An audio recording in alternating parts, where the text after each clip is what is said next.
नमस्ते किसान भाइयों, सरल खेती यूट्यूब चैनल पर आपका आज फिर एक बार स्वागत है।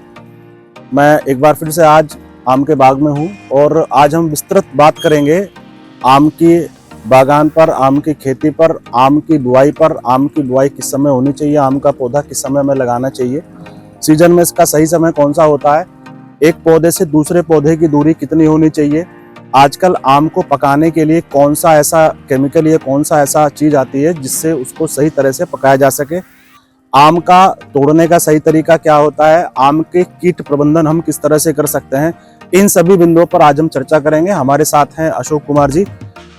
हम हैं इस समय NH 58 पर और गांव हसापुर है, अकबरपुर सादात के हमारे अशोक कुमार जी हैं। रिटायर्ड प्रिंसिपल साहब हैं, AS इंटर कॉलेज मवाना के रिटायर्ड प्रिंसिपल रहे हैं। हमारे साथ विस्तार से चर्चा करने के लिए अशोक कुमार जी का मैं स्वागत करता हूं। नमस्ते अशोक जी। सर नमस्कार। कैसे हैं आप? बढ़िया, फर्स्ट क्लास। जी सर। आम की बुआई से शुरू करते हैं कि आम की बुआई जो है कौन से सीजन में होनी चाहिए। देखिए, आम का जो सही समय है लगाने का वो बरसात शुरू होने पर है जी। वैसे तो फरवरी में लगाते हैं यदि पानी का साधन हो, महीना गर्म देखें कौन सा हाँ, महीना लेकिन सबसे बढ़िया जो है वो जुलाई एंड में जब सीजन बारिश का शुरू हो जाता है तब लगाना चाहिए जी। और दूसरी बात एक और है कि खास बात यह है कि पेड़ से पेड़ की दूरी जी वो बहुत महत्वपूर्ण है जी क्योंकि शुरू में तो लगता है कि हम गलत लगा रहे हैं जी लेकिन बाद में सही लगता है। तो इसमें दो वैरायटी हैं, चौसा और लंगड़ा जी इन दोनों वैरायटी में आपका जो पेड़ से पेड़ का फासला है जी वो होना चाहिए 50 फीट जी और जो दशहरी का या गुलाब जामुन का लोकल वैरायटी है जी उसका होना चाहिए 40 फीट। जी। तुलनात्मक ये पेड़ थोड़ा छोटा होता है, चौसे का पेड़ बड़ा होता है और लंगड़े का काफी बड़ा हो जाता है। तो इनका फासला तो 50 फीट होना चाहिए मिनिमम जी और 40 फीट का फासला इसका होना चाहिए। तो ये तो रहा आपके इस प्रश्न का जवाब जी। दूसरा और कोई प्रश्न करें। एक सर हमारा प्रश्न यह है कि आम के बाग की जुताई किस यंत्र से की जानी चाहिए। देखिए, आम के बाग की जुताई जो ट्रेडिशनल तरीका वो हैरो या टिलर से करते थे जी। लेकिन ये देखा गया है कि टिलर से जब हैरो से जब जुताई करते हैं जी तो जो इसकी मोटी रूट्स है वो भी कट जाती है जी और वहां से फंगस अंदर घुस जाता है जी। और आपने देखा होगा आजकल बड़ी फ्रीक्वेंट बीमारी दिखाई दे रही है, इसको हम कहते हैं उखटा रोग जी। उखटा रोग कहते हैं। वो उखटा रोग का कारण है कि फंगस रूट जोन से घुस जाता है जी। तो बेहतर तरीका ये है कि आप रूटावेटर से कराएं और ज्यादा से ज्यादा 4 इंच गहरा, जिससे केवल ऊपर का जो टर्फ है जी वो केवल जुट जाए, घास खत्म हो जाए, इससे ज्यादा की जरूरत नहीं है। रूटावेटर से कराओगे तो उखटा रोग में काफी रुकावट होगी जी। आम के पेड़ों पर फफूंदी का उपचार कैसे किया जा सकता है। देखिए, आम के फल के टाइम पे जी दो किस्म की फफूंदी लगती है जी। एक तो है एंथ्रेक्नोज जी और एक है पाउडी मिल्ड्यू जी। दोनों के लिए जो मेन सल्फर का प्रयोग हम करते हैं, बहुत पुराने तरीके से करते थे जी। सल्फर जी 80% WDG आता है जी। दूसरा पाउडी मिल्ड्यू। इन दोनों के लिए थोड़ा सा सावधानी बरतनी चाहिए कि जब टेम्परेचर बहुत हाई हो जाता है 35 से ऊपर तो पाउडी मिल्ड्यू आती नहीं जी क्योंकि उसका जो स्पोर होता है वो वाटरी होता है जी। वो अपने आप फट जाता है जी। और दूसरा ये कि फंगस ह्यूमिडिटी बढ़ता है वातावरण में तभी फंगस आता है जी। तो किसान को ये भी देखना होता है कि पैसा कम लगे और फायदा ज्यादा हो। तो हम कार्बन डाइऑक्साइड बहुत पुराना मॉलिक्यूल हो गया जी।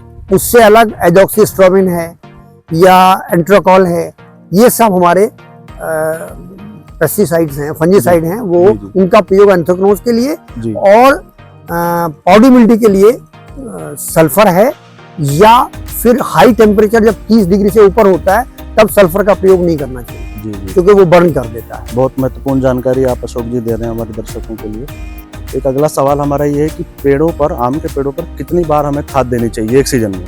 देखिए साहब, एक सीजन में 3 बार देनी चाहिए जी।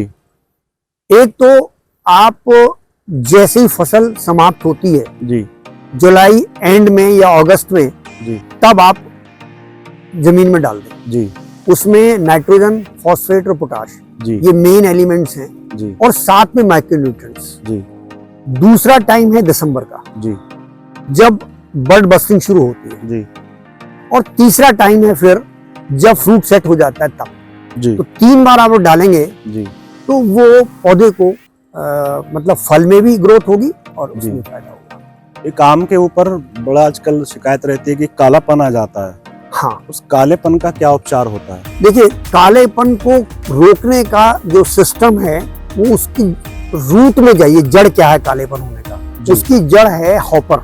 जी जिन बागों में हॉपर को कंट्रोल नहीं किया जा सकता, जी। उन बागों में ब्लैकनेस रुकेगी नहीं, अच्छा, रुक ही नहीं सकती। कारण कि जो हॉपर है वो जब सक करता है, यहाँ पर हॉपर जो आप ये शब्द का हॉपर इस्तेमाल कर रहे हैं, बता वो रहे कीट। एक कीट होता है, अच्छा, और वो उसको फुदका भी बोलते हैं हिंदी में, जी, फुदका। जी वो फुदक के चलता है और बहुत छोटा होता है। जी तो हॉपर का पूरे वर्ष में 4 से 5 बार अटैक होता है, 4 से 5 बार ब्रीडिंग होता है, जी और एक हॉपर 200 से 250 अंडे देता है, जी तो बहुत तेजी से बढ़ता है।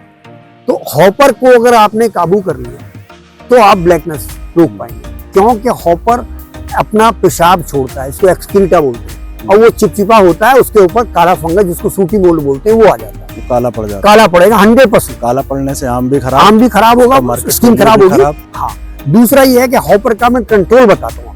जी हॉपर का कंट्रोल करने के लिए आपको जैसी फसल समाप्त हो जी तब एक स्प्रे करें, जो उसमें हॉपर के साथ साथ में एक आता है जिसको बोलते हैं ततई, जी हिंदी में ततई बोलते हैं। जी एक इसको बोलते हैं एक शेल बना लेता है, उसके अंदर इंसेक्ट होता है वो। जी तो उसको कुनाल्फास या प्रोफेनोफास, जी दोनों से कोई सा एक से आप स्प्रे कर लें। जी और इसका जो दिसंबर का महीना है वो बहुत महत्वपूर्ण है। दिसंबर के महीने में यदि आपने हॉपर को कंट्रोल कर लिया, जी उसमें मादा होती है, जी तो जनवरी का महीना शुरू होते ही फरवरी जैसे लगेगा हाई टेम्परेचर होगा, अंडे देने शुरू कर देंगे। जी तो अगर यदि आपने हॉपर की मादा को दिसंबर एंड या जनवरी फर्स्ट वीक तक मार लिया टेम्परेचर बढ़ने से पहले, जी तो वो अपने अंडे नहीं दे पाएगी। जी तो अगर वो कर लिया तो ही आप हॉपर काबू कर पाएंगे, अदरवाइज हॉपर काबू होगा ही नहीं। हॉपर काबू नहीं हुआ तो ब्लैकनेस नहीं रुकेगी, क्योंकि वो सूटी मोल्ड आएगा, पत्तों पे भी आएगा और फल पे भी आएगा। अगले सवाल की तरफ बढ़ते हैं। आम को पकाने का सही तरीका क्या होता है? देखिए, जब आम को पकाने का सही तरीका है, एक तो बाजार में उपलब्ध है इथराल। जी इथराल को गर्म पानी में 55 डिग्री टेम्परेचर में आप डालें जी और 5 मिनट के लिए उसमें आम को डाल दें जी और फिर निकाल दें। जी फिर ठंडा करने, आराम से वो हवा चलती रहेगी, अपने आप पक जाएगा। जी कुछ लोग इसका बड़ा दुष्प्रचार करते हैं, सब केमिकल केमिकल केमिकल। अरे मैं पूछता हूँ कि आप नमक नहीं खाते? आप नमक बिल्कुल, कुछ केमिकल। लोगों के प्रश्न ये भी उठते हैं कि आम को कार्बाइड से क्यों नहीं पकाना चाहिए और तरह तरह हाँ, के वो केमिकल सही बात, इस्तेमाल वो होते बता हैं। कार्बाइड, क्योंकि दोनों में मूल अंतर क्या है? जी कार्बाइड जो है वो एसिटिलीन गैस निकालता है, जी जो कार्सिनोजेनिक होता है, जी इससे कैंसर होता है, वो नुकसान देता जी। है। हालांकि इसका डाटा उपलब्ध नहीं है, जी। पुराना तरीका वही था, बहुत पहले, आज से 100 साल पहले से लोग पका रहे हैं, जी। लेकिन वो अब जांच में आया है कि एसिटिलीन गैस वो हार्मफुल होती है। जी और इसके अंदर इथराल में क्या होता है? इथाइलिन गैस निकलती है। जी इथाइलिन गैस का कोई गंध नहीं होती, और वो इथाइलिन गैस पेड़ में अपने आप पैदा होती है। जी पेड़ में जितने भी फल पकते हैं, अरे आप आम के अंदर 2 केले रख दो, जी 2 केले रख दो, आम पक जाएगा, जी क्योंकि केले से भी इथाइलिन गैस निकलती है। जितने भी फल दुनिया में हैं, उन सब में इथाइलिन गैस बनती है। तो हमने बाहर से इथाइलिन गैस दे दी, चाहे इथराल से दे दी। लोग उसको दुष्प्रचार कर रहे हैं, माहौल खराब कर रहे हैं, केवल इसलिए कि पॉपुलर हो जाए, सब केमिकल, सब पका आम केमिकल। अरे भाई, ये तो देखो है क्या उसमें, इथराल है, इथराल से इथाइलिन निकली, नेचुरल पक गई। बिल्कुल। ये तरीका है इसका। बात हो गई सर हमारे खुदाई पे, इसके आम के पौधे लगाने पे, कीट प्रबंधन पे। एक आखिरी चरण की तरफ हम बढ़ते हुए पूछना चाहते हैं, जब आम का एक बागवान, एक किसान पेस्टिसाइड की दुकान पे जाते हैं तो वहाँ उनको चयन करने में बड़ी दिक्कत आती है, पेस्टिसाइड के चयन करने में। तो उनको चुनाव और चयन करने में किन चीज़ों को ध्यान में रखते हुए वो खरीदना चाहिए? ये एक बहुत बड़ी समस्या है, हम उसको कई बार उठा चुके हैं। जी दिक्कत ये है कि दवाइयों में इतना वेरिएशन है इतने ब्रांड दवाइयां बना रही हैं जी और सबका लेवल एक है। जी मान लीजिए, मैं उदाहरण देता हूं आपको, एक दवाई आती है इमिडाक्लोप्रिड, जी जो हॉपर के लिए आती है, सकिंग पेस्ट के लिए आती जी है। उस हॉपर की दवाई का बायर कंपनी जो कॉन्फिडोर के ट्रेड नेम से बनाती है, 3000 रुपए प्रिंट रेट है उसका जी और मार्केट में 2500 रुपए मिलती है। जी उससे अलग यदि हम टाटा की देखें, सेम लेवल 17.8% इमिडाक्लोप्रिड, यानी कि कॉम्बिनेशन में कोई फर्क नहीं है, वो आपको 2000 रुपए को मिल जाएगी। बिल्कुल। उससे नीचे और नागार्जुन की चली जाए, वो आपको 1500-1600 मिल जाएगी। उससे और नीचे चले जाए तो लास्ट में आप देखें, विक्टर कंपनी और लोकल कंपनी बनाती है, वो 600 रुपए लीटर भी है जी। अच्छा, दिक्कत कहाँ है कि बागवानों को दवाइयों का इस्तेमाल बहुत ज्यादा करना पड़ता है जी। छोटी फसलों में कोई फर्क नहीं पड़ता, ज्यादा फर्क नहीं पड़ेगा, उसमें 1 लीटर दवाई उसके 10 एकड़ में काम आ जाएगी। बिल्कुल। मेरी 1 लीटर दवाई ज्यादा 40 पेड़ों पर लगेगी। बिल्कुल। कितना फर्क आया? बहुत फर्क। तो मुझे 20 लीटर दवाई खरीदी, उन्होंने 1 लीटर में काम हो गया। जी। तो मेरे सामने धर्म संकट ये है कि मैं 3000 वाली खरीदूं या 600 वाली। या 600 वाली। तो अब ये बात सरकार को कई बार उठा चुके हैं भाई, इस बात पर ना तो ब्यूरोक्रेट सुनते हैं ना पॉलिटिशियन सुनते हैं। भाई इतना अंतर नहीं होना चाहिए कि भी कंपनी का फर्क है। एक बागवान होने के नाते हमारी क्या मांग सरकार से? हमारी सरकार से ये मांग है कि या तो लेवल पे वेरिएशन दिखाई दे कि भाई इसमें इतना नहीं है। जी। हम लेवल पढ़ के तो कर सकते हैं। बिल्कुल। और वो भी हम जैसे पढ़े लिखे व्यक्ति पढ़ रहे हैं, आम व्यक्ति को तो पता ही नहीं, सब उस कंपनी की ले लो, उसकी ले लो, और कंपनी में 5-5 गुना अंतर है। जी। तो ये जस्टिफाइड नहीं हो सकता कि सब कंपनी के खर्चे हैं। जी। 10%, 20%, 50% का फर्क होगी। 10,000 की है, 100 रुपए की है, 1500 मतलब 150 रुपए की होगी। जी। लेकिन इतना अंतर कि 3000 की दवाई 600 रुपए मिल रही है, तो एक्सप्लॉयटेशन है। और यही फंजीसाइड का हाल है। तो हमारा आपके चैनल के माध्यम से सरकार से मांग है कि भाई जो मार्केट में फंजीसाइड और पेस्टिसाइड हैं, उनके कीमत में इतना जबरदस्त अंतर है कि किसान परेशान है और 2 नुकसान होते हैं सर।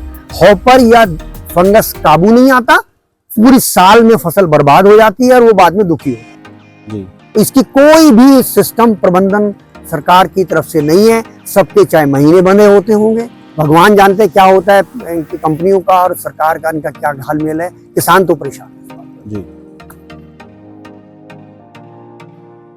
आपने सर आज हमारे दर्शकों को बहुत अच्छी और महत्वपूर्ण जानकारी दी सरल खेती यूट्यूब चैनल के माध्यम से। एक मैं आपके आम के बाग में देख रहा हूँ कि पेपर बैग लगे हुए हैं। कुछ आम खाली हैं, लेकिन कुछ आम के ऊपर आपने पेपर बैग लगाया हुआ है। हाँ। एक्चुअल में ये पेपर बैग हमारा किस काम आता है, इसको हम लगाते क्यों हैं और इससे हमारी गुणवत्ता कैसे बढ़ती है, इसका यूटिलाइजेशन क्या है, थोड़ा सा आप इस पर भी प्रकाश डालें। देखिए, ये जो पेपर बैग है जी, ये आपको 2 तरह से प्रोटेक्शन देता है जी। एक तो बाग में ब्लैकनेस नहीं आ पाएगी, जो मैंने बताया, क्योंकि अगर हॉपर है भी तो उसके लिफाफे के ऊपर आएगा, अगर कालापन रोकने से बचाएगा।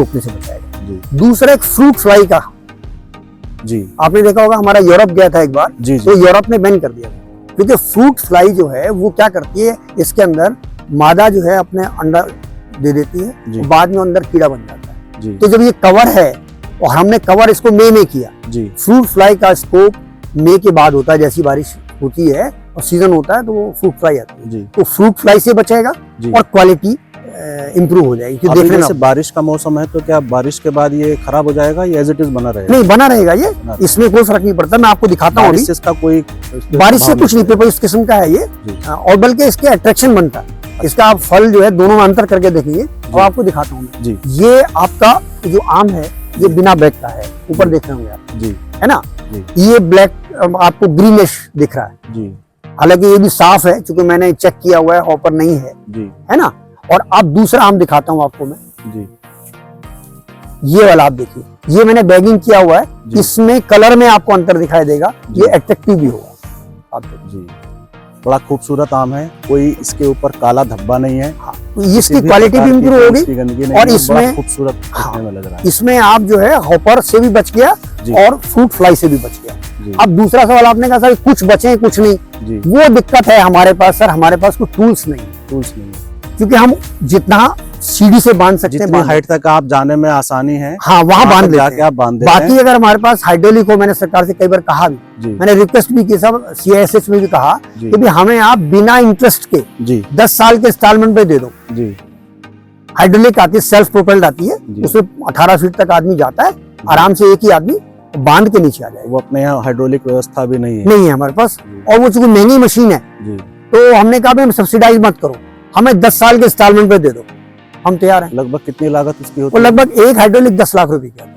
बड़ी महंगी मशीन। हाँ महंगी है, तो 5 मशीनें हो तो 5 में आप आसानी से काफी कुछ यहाँ मेरठ या आसपास के जिलों में नहीं इसका बिल्कुल इस्तेमाल नहीं है, यहाँ बिल्कुल नहीं है। CISH में शायद लखनऊ में है, जो जी। मेरी जानकारी है, जी। लेकिन वो सरकारी है तो संभव नहीं है। तो सरकार अगर ध्यान दे तो मैं समझता हूँ उससे बहुत कुछ इंप्रूवमेंट होगा, एक्सपोर्ट में फायदा होगा। आज आपने बड़ी अच्छी जानकारी हमारे दर्शकों को दी है अशोक जी। धन्यवाद। लास्ट में मैं आपसे बस यही निवेदन करूंगा कि अपना कोई किसी के दर्शक का सवाल हो, किसी आम बागवान का सवाल हो, तो आपको किस नंबर पर संपर्क करें आपसे बात करने के लिए? हाँ, अगर कोई सवाल इस संबंधित है, जितना मेरा 18-20 साल का एक्सपीरियंस है, जी। मेरा नंबर है 8171710055। इस नंबर पे कोई जानकारी एक बार पूरा परिचय अपना बता दीजिए। मैं retired principal AS inter college Mawana, जी। और ये जो पहले भी मैं बताया था, ये बागवान जो लगा है बाग हमारा, ये मेरे फादर लेट श्री जयकरण सिंह, और ये गांव मेरा हसापुर पड़ता है बैसीमे के पास ही। जी। और ये जो जमीन है ये अकबरपुर सादात में पापा ने खरीदी थी, जी। उन्होंने बाग लगाया, हालांकि मेरे टाइम में लगा, 21 का बाग है, 45 ईयर्स हो चुके हैं इसको। जी। जी। तो मेरा ये नंबर है और ये मेरा एड्रेस है। कौन से साल रिटायर हुए सर आप? मैं 2022 में रिटायर हुआ, जी। और 22 से, हालांकि मैं पहले भी करता था, अब 100% टाइम देने लगा। पहले मैं पार्ट टाइम होता था, प्रधानाचार्य के बाद फिर मैं यहाँ आ जाता आम के था। बागवान। अब जो 24 आवर्स सर्विस है, जी। और ये बहुत- शौक है, बड़ों ने दिया है तो उसको संभाले में। बहुत धन्यवाद सर आपका बातचीत करने के लिए। So kind of you.